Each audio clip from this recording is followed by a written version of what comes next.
I could tell when Tyson was walking down the stairs what type of mood he was in.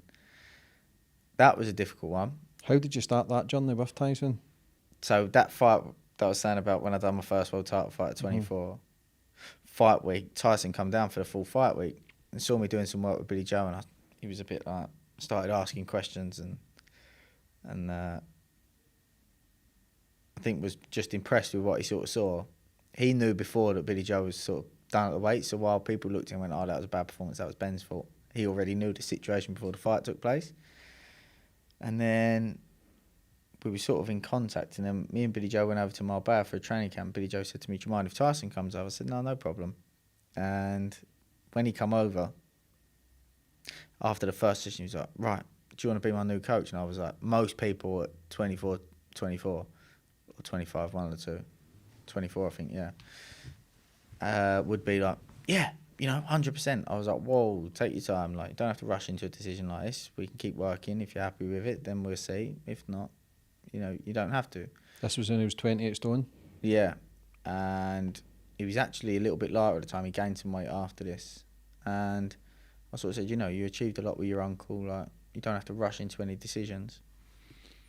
And then after a few sessions, he had already made his mind up, and then he had to go back. The plan was for him to go back to England, sort a few bits out, then come back over and carry on training. Never happened. He went even heavier. We was in contact bits and bobs, and he just randomly messaged me one day in the gym and was like, I'm ready, are you ready? I was like, ready for what? He's like, I'm ready to start. Like, I said, what? So you want to commit to me being your trainer? He was like, yeah, this, that and the other. And I was up and had a fighter helping Tony Bellew at the time prepare for the David Haye fight. Big guy. Love Tony. Shout out to Tony. And I was like, right, so I'm staying in Sheffield for a week or 2 weeks or whatever it was, can't remember. I was like, I can meet you over at Hatton's, which is about halfway, to do some sessions 3 times a week or whatever. So we started off doing that. After a couple of weeks, he was like, look, I need to do this full time. So then I moved in with him, and I remember turning up at the house and knocking on the door. I didn't know this at the time, but like probably a year down the line or 10 months down the line, I was talking to Paris, and she was like, he never told me he was coming. Just knocked on the door. He was like, oh, by the way, Ben's moving in. Yeah, she was like, what? Some stranger moving in, like. Was she just happy though that he was getting help?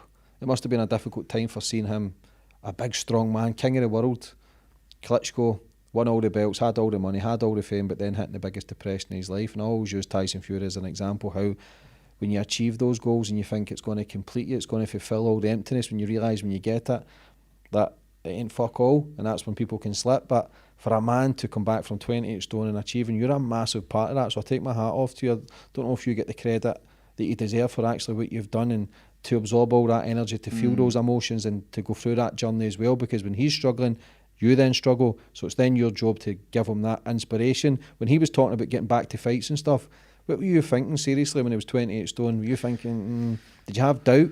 Or were you thinking it's Tyson Fury? Like, his mindset is different. I see it, other people who see things see it. Like, when he says something, he means it. People don't necessarily get it. So when he was saying to you, I'm coming back, anybody else at 28 stone's thinking, nah, you're full of shit.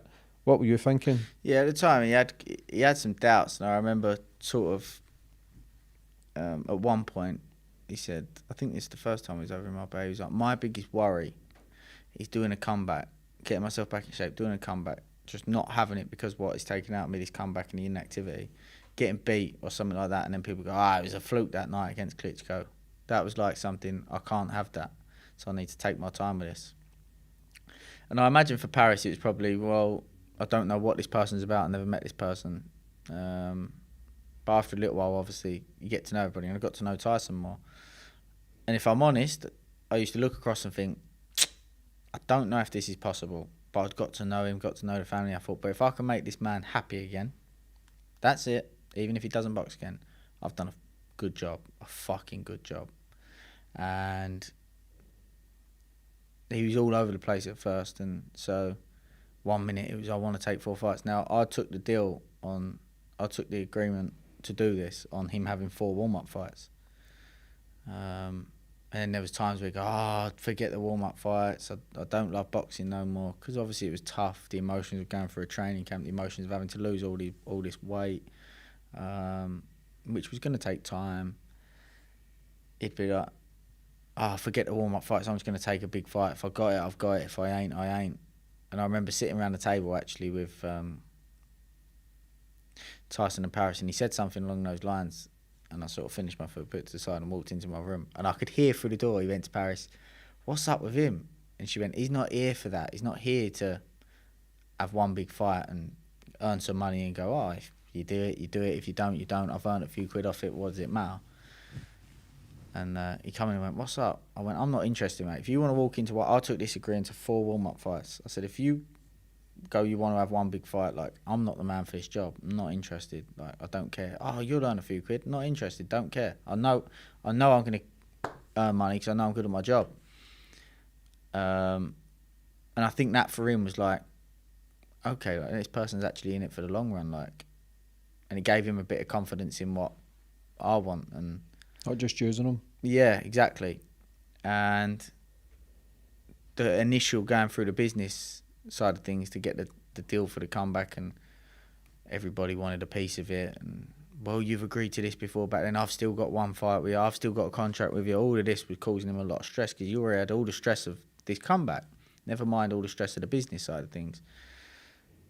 But once he got the sort of all that sort of things in place, then a lot of the stress and worry went away. But he had a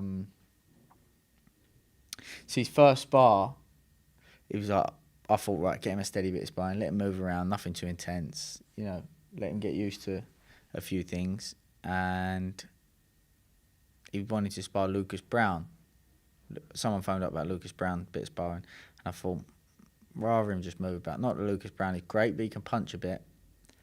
And I was like, let's just, have a move about first. Get someone else. I'll be all right. He won't be all right. Went back, sparred, timing, everything. Like, things that you would think would be off, timing, distance. He was just playing around. Like, everything was still there. And I thought, interesting. And then as time went on, sparring more and more. But he was very up and down. And I think, again, a big part of my job, old head on young shoulders, people wouldn't expect that type of dynamic. My thing was, I sort of used to look at it as they're the guidelines. If he goes above that, I know he's going to crash. If he goes below that, not good. If we can sit him in between these two guidelines, quite balanced, like, we're doing well. So there'll be moments, he's very easily influenced, Tyson, very easily influenced, like a big kid really at times. And like, you just wouldn't expect someone that big, achieve what he's achieved, such a character to be so easily influenced. But if you went, literally, I always say this, if he went, I could run through that wall, it would start off as a joke. But if I went, I think you can, all of a sudden it'd be, I can. He would actually believe it, But I used to purposely do things like, he'd go, I'm strong, or this or that, messing about. And I'd go, you can't do 10 reps with that weight. And he'd go, yeah. Watch this then. And I'd get that extra step out of him. And then I thought it was so important to get away from home, get into warm weather, get him in a good mood to get to Marbella. Part of me taking on this job was with the agreement that we was going to go away to Marbella to get him away from everything, just focus on crashing a bit of weight off early, giving him time to rest and recover from crashing the weight, let his body get back to normal, then go into a warm-up fight. And he was a bit against the going to Marbella because it's out of your comfort zone. You know what I mean? He's thinking, I can do this from home. And I remember while we was having this discussion, we was getting ready to go for a run, and the kids were screaming, I want to come. I was thinking, this is why, And we set out, but he lives along sort of the seafront. So we went out for a run. Crashed, the wind and the rain and everything from the sea crashing in, and the kids, scooters broke, screaming, got a mile up the road.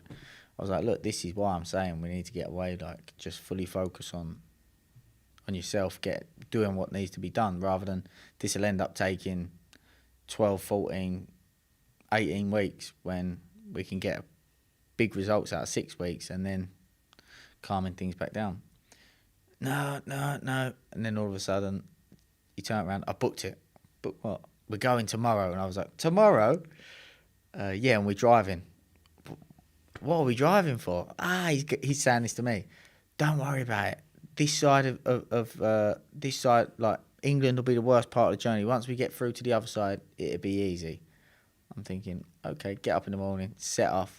Within 2 hours, let's just turn around. He's going. I'm thinking, you said to me that's an England's 18-hour drive. Yeah, you said to me that England's going to be the hard part. And then once we got through to the other end, we stopped off at a petrol station, and he sort of said to me, "Listen, I can only apologise. I just, let's turn around." He said, They're getting scared.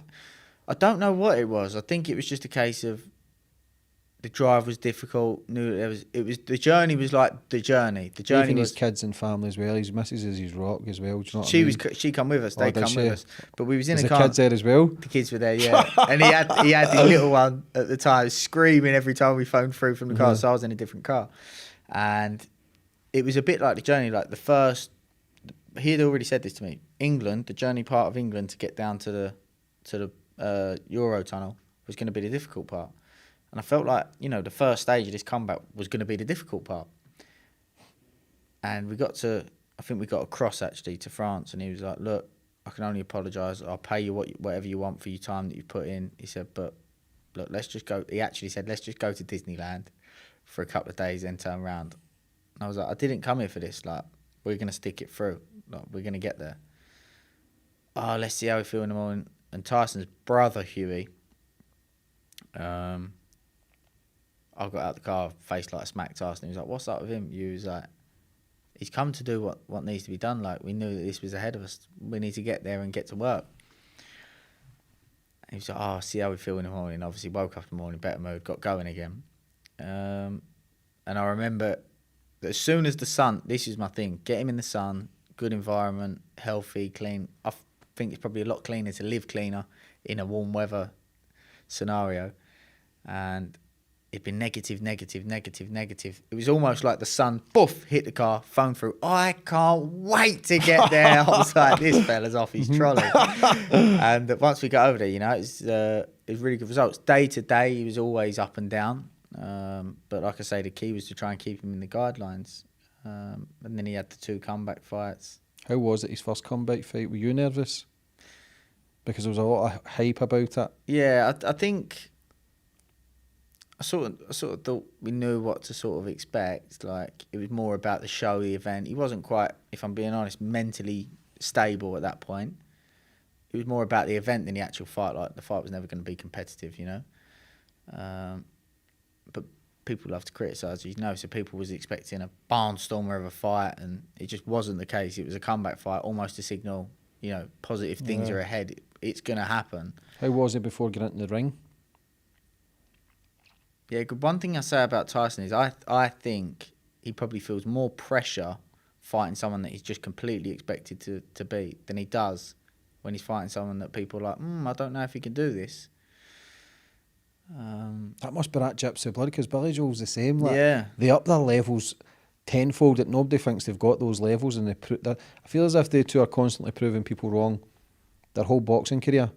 I don't think that, even though they get the respect off a lot of people, but I think they should get a lot more for actually what they've achieved. To still being, I think, is it both 30-0? I don't know. They're both 30-0. They're both, they're both unbelievable for what they've achieved. And again, but when you watch the fights, like, I don't fucking know, I'm not a coach, but you kind of see when it's the ones that expect to beat, they kind of take the foot off the gas a bit. But when it's against the big names, your Klitschko's, your Canelo's coming up, like, they go through levels, and the training seems to go through the roof, which is a good thing. But when you were there, because it always seems like a showman in the changing room, Tyson before a fight showing off and that, was that any signs of that the first fight, the comeback fight? Yeah, to a degree. The comeback fight was like everybody wanted their face on camera, and the changing room was full up, and it was a bit of a circus, really, if I'm honest. How does that irritate you? Yeah, because I think, well, nobody else matters. I don't matter. Nobody matters other than the fighter. I've always believed this. Like, if you want to be the star, do the fighting. Do you know what I mean? Earn it. So it was a little bit of a... But then that was why I remember we sort of said, look, the next fight's a bit more of a... not a competitive fight when he's at his peak, but during the comeback lost a lot of weight. Still had lost a lot of weight between the first fight and the next fight. You know, it was going to make it more of a competitive fight. Was that Quartz? Who's that? That was against a guy called Pianetta. Pianetta, and then who was after that? Is it who's the guy? Wilder. Wilder. And then Tom Schwartz. Schwartz. Yeah, Schwartz. So you had Wilder. So Wilder was only the third fight, not the fourth? No, so the agreement was 4 warm-up fights, and then even going into the Pianetta fight, it was like talk to this, because Wilder come to the fight, there was talk of this Wilder fight. I openly said, you know, I think, you know, not that he couldn't win it, but you was really diminishing the percentages, making it more narrow than it needed to be. Why would Wilder take that fight? He thought it's a name, I'll blow this fella away and got a good name on my record. That's what he thought. Tried to get him in quickly.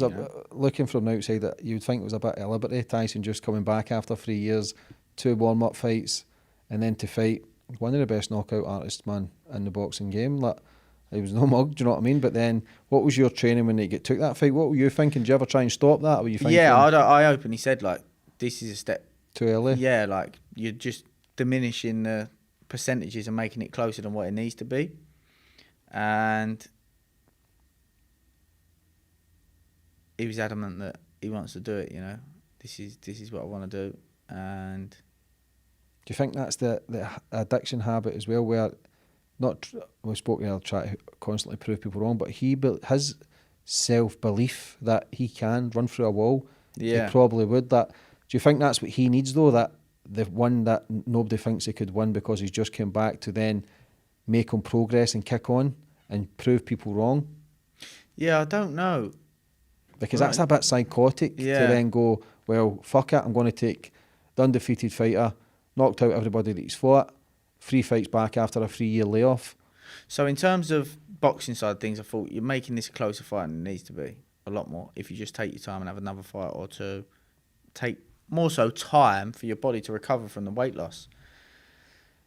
But what I will say, in terms of overall, I think it was the best thing that could have happened to him. Not the actual fight and the performance, but the pressure and the, okay, you know, I've got to focus on what's ahead of me and the job that's coming up. I've got a goal, rather than losing a bit of weight. Got this fella that I can box. I know I can beat him, but there was no complete, I need to be 100% focused for this. Whereas going into the Wilder fight, I just think that really helped his mind. He had a focus, had something he knew he needed to do. There was a bit of pressure on him and made him mentally a lot more stable going into that fight. And then obviously what happened in the fight just turned him into a megastar. Should have won the fight, man. He should have won the fight. I think that's because he was in America. He was always wary of that. Always wary of that. And actually, it's funny because we was like arguing. We want an English judge. We want an English judge. We want an English judge in there. One American, one English, and one neutral. But it was the English judge that scored it a draw. So it's a case of. Do you see a lot of that in boxing, though? That 2 megastars fighting. Is there a lot of that kind of corruption with scorecards? It seems to be getting like worse. How someone can score that 116, 112 to Wilder, I just can't. I don't know how you can come to that. What were you thinking when Tyson get put down in the last? I genuinely thought it was over. Like, when a fighter goes down, they're going to get up. Usually something is moving. They are moving, whether it's their hands moving, their foot's moving. He was just still. It took him 4 seconds before, boom, okay. I don't know whether he was out. I don't know if he was going, okay, take my time. One thing that was funny, in the preparation for that, he kept saying, and I'm so adamant about this, he kept on saying to us, to the sparring partners, if I get put down, it's okay, I've been there before. I'll wait till the 8 count, then I'll get up. I'm experienced. And if he hits me flush, I probably will go down. That reality, I think, was why he was able to get up. I think it was a case of he'd said it so many times, it was subconsciously in his mind of, if I go down, I'll wait for the 8 count, then I'll get up. And he'd said it so many times, I thought, he was probably subconsciously, well, okay, then the ref was counting in his face, and it was a case of, now I'll get up. Whereas if he hadn't have been realistic with himself, he was confident but realistic, and that was the important part of, if I get it clean, good chance I'll go over. What are you thinking then, though? If you're thinking he's won 6, 7 rounds in front, that he's cleared that 8 rounds, and then he gets put in his ass in the last, what are you thinking? So at the time, I thought to myself, there's people going, oh, you know, At the time, people was like, oh, he got the tactics right. But there definitely was moments where he could have pressed the pace against Wilder. But my whole thing going into the fight is I don't know what the fuel tank's got. I don't know what the fuel tank's got.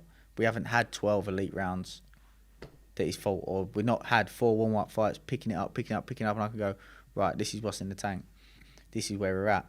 I thought to myself, I don't know how he's going to do the round. So at times where he could have probably pushed the pace, I'm thinking, we need to be safe here and gradually, because gassing out and standing in front of Wilder is not an ideal place to be at all. So for me, it was a case of we need to be efficient and control the pace, because I didn't know, being completely honest, I can sit here and go, yeah, this, yeah, that. Like at the time, I didn't know if he had 12 elite rounds in the tank after the weight loss and this kind of things. And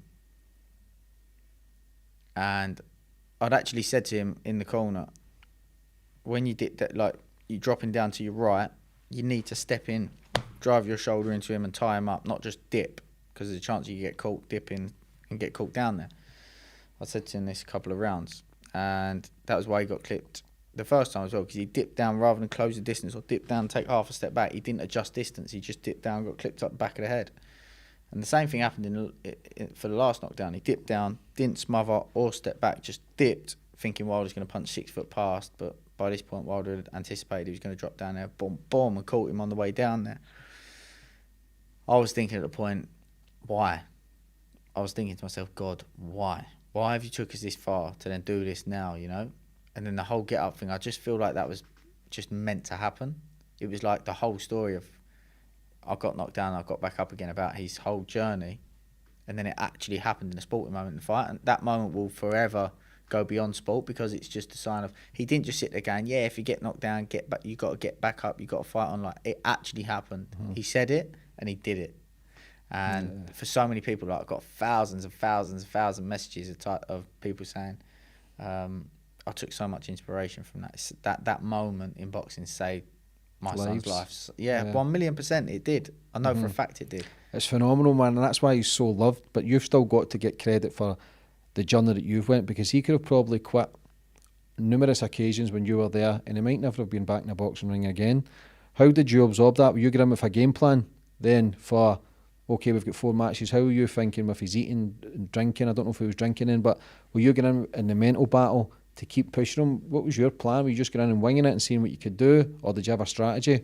Yeah, I did have a strategy. It was a case of, right, if we go into intense straight away, I'm never going to do it. Like, Maidana tried to make a comeback. From the training that I saw, I thought, like, you're training like you got a fight around the corner, like 3 weeks out from a fight, but you're a million miles away, you're dropping a bit of weight.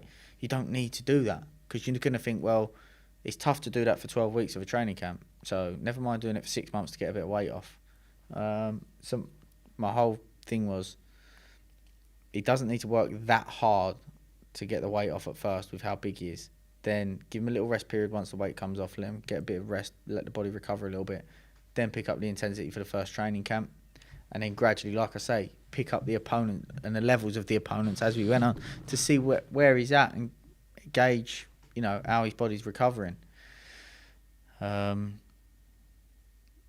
But you know, he took that Wilder fight soon. What about the run? You took him to the mountains, you were going to walk up or something? But yeah, we there was a run that we used to do in Marbella called the Istan Mountain, and I thought to myself, he was on a ketogenic diet at this point, and I thought to myself, we don't need to run up it again. Intensity hasn't got to be mad at the minute, like the boxers do that before their fight camp. I was thinking, let's just take a walk up it. One of the fellas can drive in the car, walk up, drive back down. Good workout, but not too intense. So he got out of the car, stretching. I'm thinking, whatever's this lunatic doing? A little loosen himself up. Boom, starts jogging. I thought, it's going to last 5 minutes here, and then he'll start walking. Anyway, keeps going. 5 minutes later, I'm thinking, it won't be too much longer. Keeps going. Won't be too much longer, keeps going. The whole way up. Then starts sprinting halfway through. What? I'm thinking, this fella's off his trolley. Got a few young lads around him as well. Then he's pushing them on. Till I was like, right, we're at the top now once we was there. And he went, is this where everyone stops? Yeah, I went, yeah. He went, the Gypsy King don't stop here. Then he went, we're going all the way up to the top. So he just had to do that a little bit more than everybody else. And I thought, there's something about him. Not boxing ability, but there's something about him in there. and up there. Yeah, that's what separates the weak from the strong, I believe, though. That's how he's made the comeback that he's done to be 100%. the most spoke about boxer on the planet just now. Do you know what I mean? It's a phenomenal achievement, and when you were going through that, then when he fought to win the fight, did that affect him? Because he seemed quite calm when it get called a draw. He was very calm. Why is that? Was he just happy to be back? Yeah, I think he thought, you know what, everybody was like, he's getting blown away in 3 or 4 rounds. Like, that is it. Even his dad was like, you're getting blown away. He's going to get blown away. Like, shouldn't be taking the fight. I agreed. He was diminishing the percentage chances. But I knew we ain't getting blown away. Don't get me wrong. If Wilder landed something early, it could have happened. Because if he hits anyone flush at any point in the fight, it can end. But I thought to myself, we need to land something substantial early to make Wilder go, you're not walking at me. Because Tyson can punch. He can. And he landed something at the end of the first round as if to say to him, if you're reckless, you'll get clipped yourself. And we needed that. That was like, you better respect me, and made a little bit hesitant, made him bite on the feints. So, of course, there was a game plan going into it. But I just feel like that was all meant to happen. The way the fight went, the knockdown in the end, the getting back up, the controversial decision, it all then led to the top-ranked ESPN deal. And that really took him to another level. Even though it was a draw, it took him to another level. Does that still burn you? It does, yeah, it does. 100%. I'd be a liar if I said it didn't. But again, like I said, I just feel like it was meant to be.